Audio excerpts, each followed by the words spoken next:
देश का बजट आने वाला है। ऐसे में हर सेक्टर को उम्मीद रहती है कि सरकार उनके सेक्टर को लेकर तमाम बड़ी घोषणाएं करे।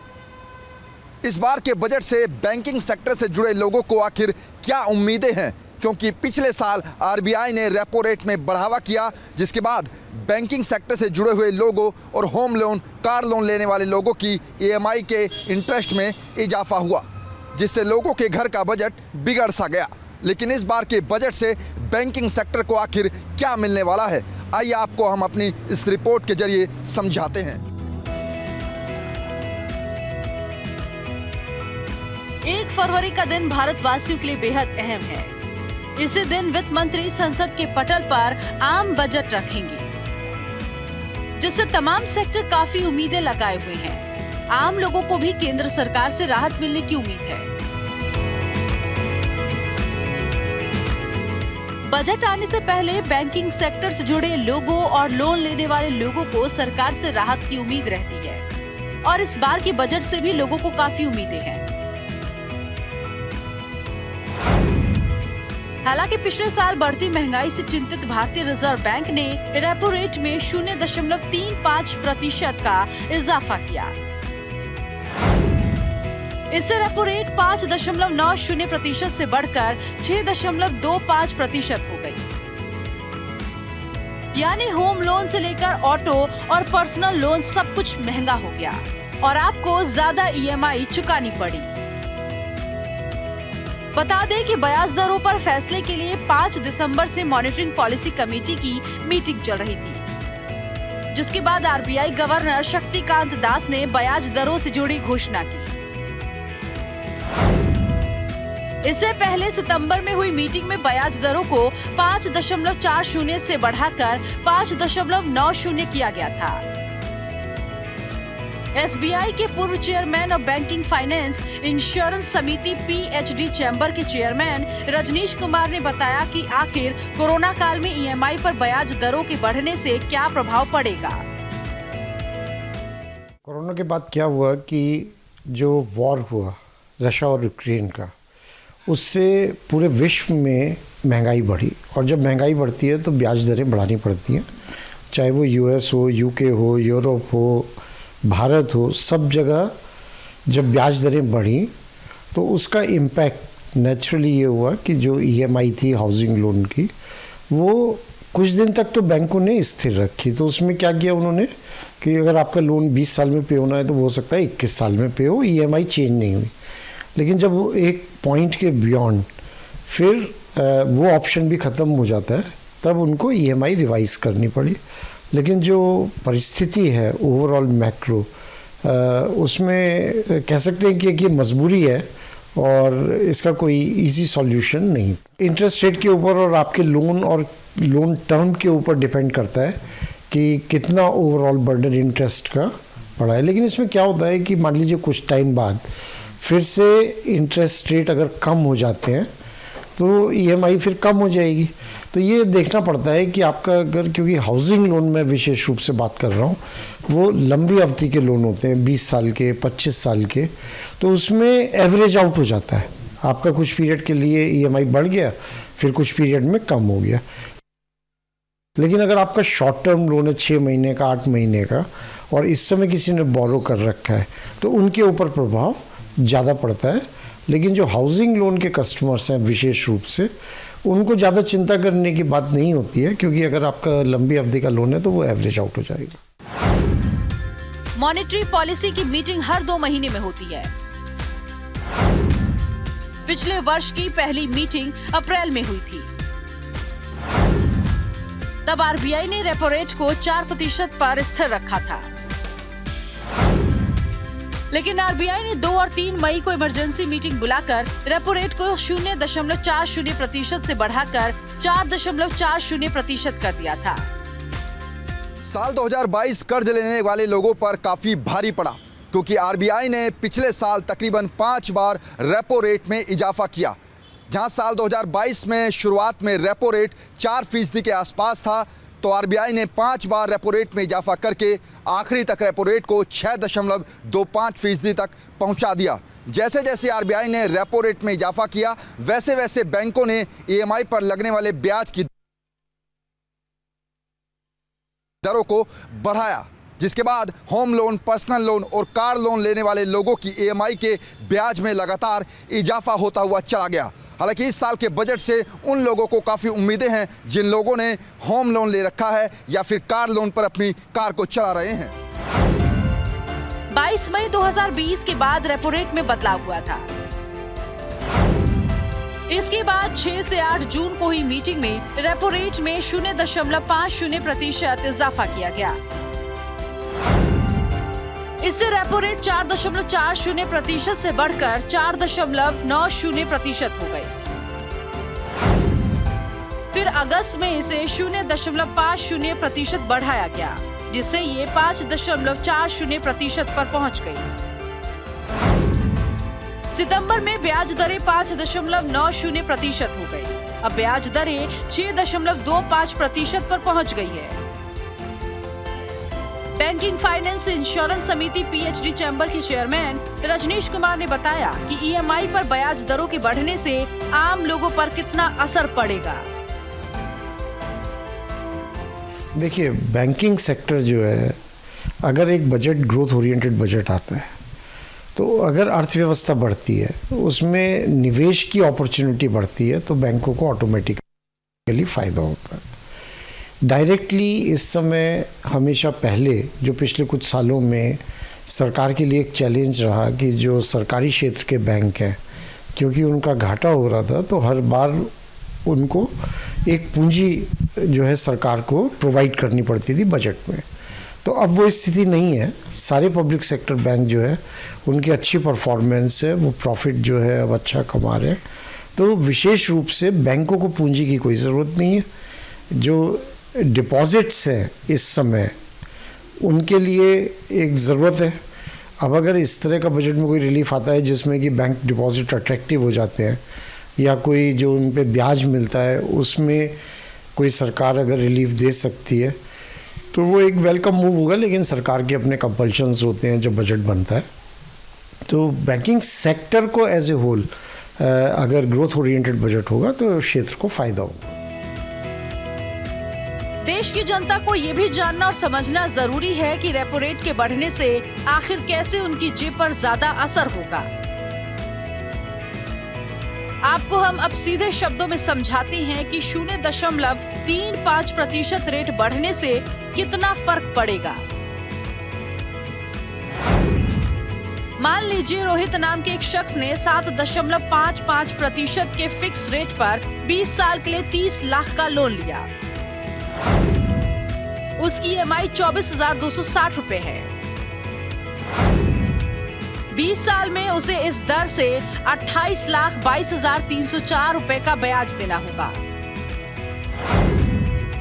यानी उसे 30 लाख के बदले कुल 58,22,304 रुपए चुकाने होंगे।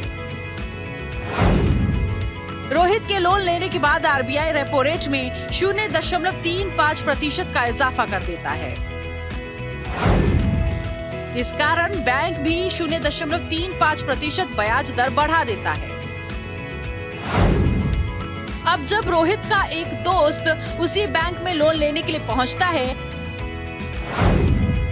तो बैंक उसे 7.55% की जगह 7.90% रेट ऑफ इंटरेस्ट बताता है। रोहित का दोस्त भी 30 लाख रुपए का ही लोन 20 साल के लिए लेता है, लेकिन उसकी ईएमआई 24,907 रुपए की बनती है। यानी रोहित की ईएमआई से 647 रुपए ज्यादा। इस वजह से रोहित के दोस्त को 20 सालों में कुल 59,77,634 रुपए चुकाने होंगे। ये रोहित से 1,55,330 ज्यादा है। 1 फरवरी 2023 को देश की वित्त मंत्री निर्मला सीतारमण मोदी सरकार के दूसरे कार्यकाल का आखिरी आम बजट पेश करेंगी। उस दौरान उन लोगों की निगाहें उस बजट पर जरूर टिकी होंगी जिन लोगों ने लंबी अवधि के लिए होम लोन लिया हुआ है, क्योंकि पिछले साल आरबीआई की रेपो रेट के बढ़ने से लंबी अवधि में होम लोन लेने वाले लोगों के ऊपर कर्ज और ज़्यादा बढ़ गया है। जिन लोगों ने 20 साल और 30 साल के लिए होम लोन लिया है, उनके ऊपर ईएमआई के इंटरेस्ट का रेट लगातार बढ़ता जा रहा है, जिस वजह से उनके घर का बजट भी बिगड़ रहा है। ऐसे में उन लोगों की निगाहें जरूर इस बार के बजट पर टिकी हुई हैं।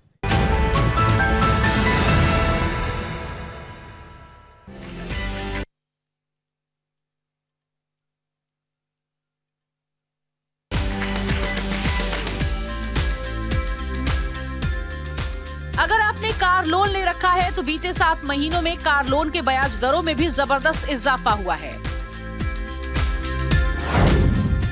वित्त वर्ष 2022-23 में रेपो रेट में 2.25% की बढ़ोतरी हुई।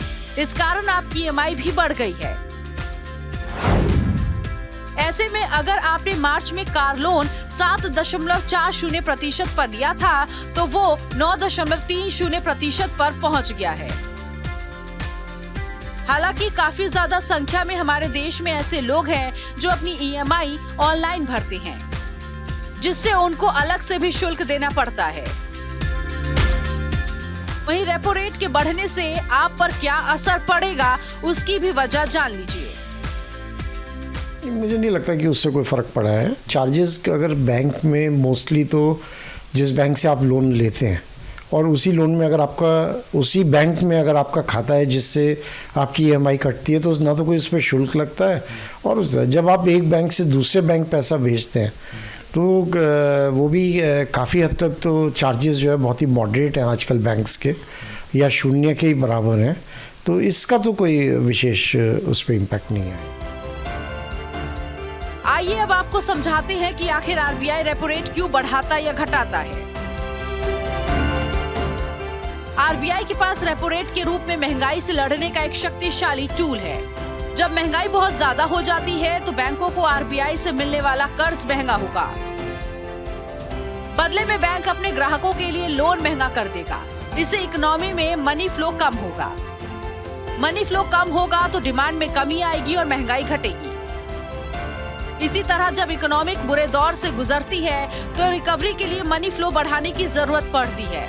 ऐसे में आरबीआई रेपो रेट कम कर देता है। इससे बैंकों को आरबीआई से मिलने वाला कर्ज सस्ता हो जाता है और ग्राहकों को भी सस्ती दर पर लोन मिलता है।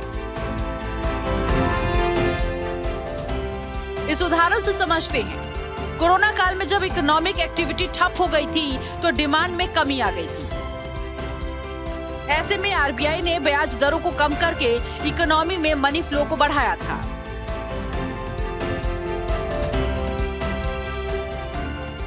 आरबीआई के पास देश के अंदर महंगाई से लड़ने वाला सबसे बड़ा हथियार रेपो रेट होता है। देश के अंदर जैसे जैसे महंगाई बढ़ती है, आरबीआई रेपो रेट में इजाफा कर देता है, यानी बैंकों को आरबीआई से मिलने वाला कर्ज भी महंगा हो जाता है।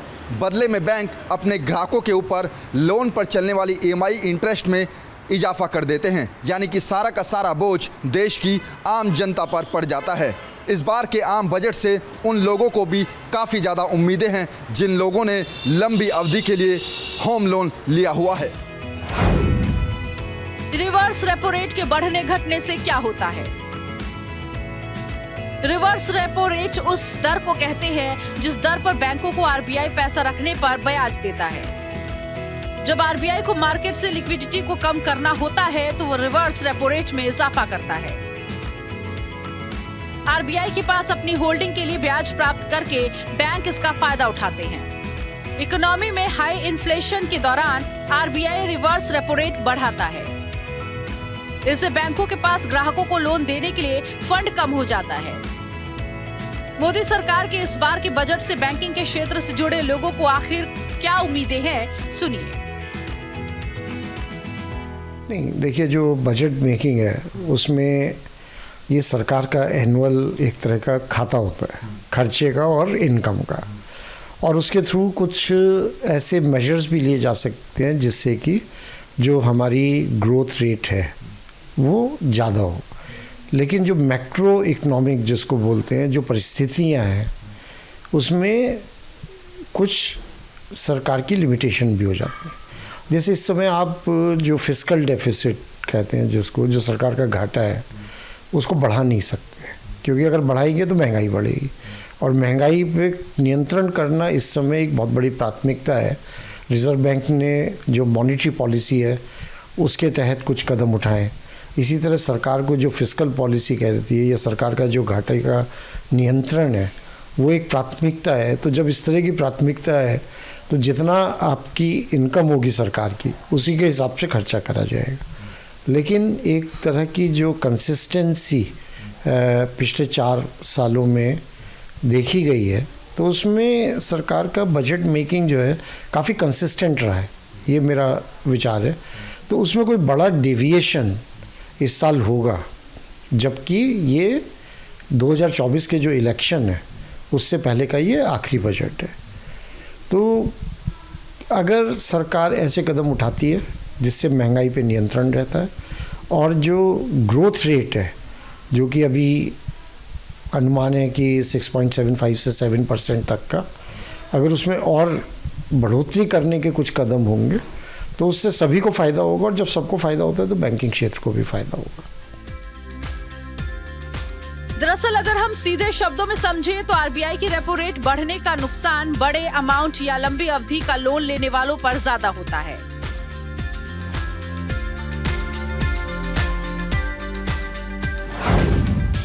माना अगर आपने 50 लाख रुपए का होम लोन लिया, उसकी 20 साल की किश्त बाकी है, इसके साथ ही इस पर ब्याज दर 7 से बढ़कर 9.25% हो गया, तो आपकी ईएमआई 38,765 रुपए से बढ़कर 45,793 रुपए हो जाएगी। बजट 1 फरवरी को वित्त मंत्री निर्मला सीतारमण पेश करेंगी। हर साल की तरह इस बार भी बजट से बैंकिंग सेक्टर और उससे जुड़े लोगों को काफी उम्मीदें हैं। देखना होगा वित्त मंत्री बजट के जरिए बैंकिंग सेक्टर को कौन सा तोहफा देती है।